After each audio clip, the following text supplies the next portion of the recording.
ফেনীর অসহায় বন্যার্ত মানুষদের পাশে দাঁড়াতে আরও একবার এগিয়ে আসলেন মানবতার ফেরিওয়ালা খ্যাত জনপ্রিয় কন্টেন্ট ক্রিয়েটর তৌহিদ আফ্রিদি।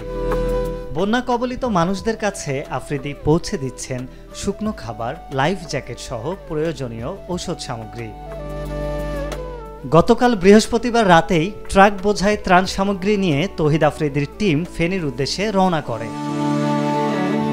এর আগে তৌহিদ আফ্রিদি এই সংকটকালীন সময়ে সবাইকে এগিয়ে আসার আহ্বান জানিয়ে ফেসবুক পেজে একটি পোস্টে লেখেন, আমরা ফেনীর উদ্দেশ্যে রওনা হচ্ছি, সাথে খাবার থাকছে, লাইফ জ্যাকেট থাকছে আর কিছু ইমার্জেন্সি মেডিসিন।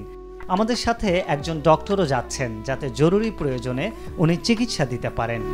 আমাদের ইনফ্লুয়েন্সার ভাইয়েরা যারা সাহায্য করতে চাচ্ছেন, আপনারা সবাইকে একটু সাপোর্ট করুন।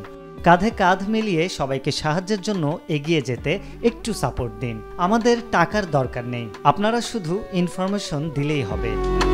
তৌহিদ আফ্রিদি টিম ফেনীতে পৌঁছানোর পর আরেকটি আবেগঘন পোস্টে আফ্রিদি লেখেন, আপনারা জাস্ট আল্লাহর কাছে দোয়া করেন, বাকিটা আমরা সামলে নিব ইনশাল্লাহ।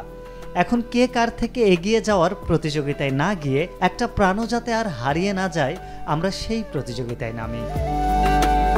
প্রসঙ্গত, এর আগে সিলেটের ভয়াবহ বন্যার সময়ও তৌহিদ আফ্রিদিকে দেখা গিয়েছিল মানুষের পাশে দাঁড়াতে। সে সময় পানিতে নেমে নিজের কাঁধে ত্রাণের বস্তা নিয়ে পৌঁছে দিয়েছেন বন্যার্ত মানুষদের।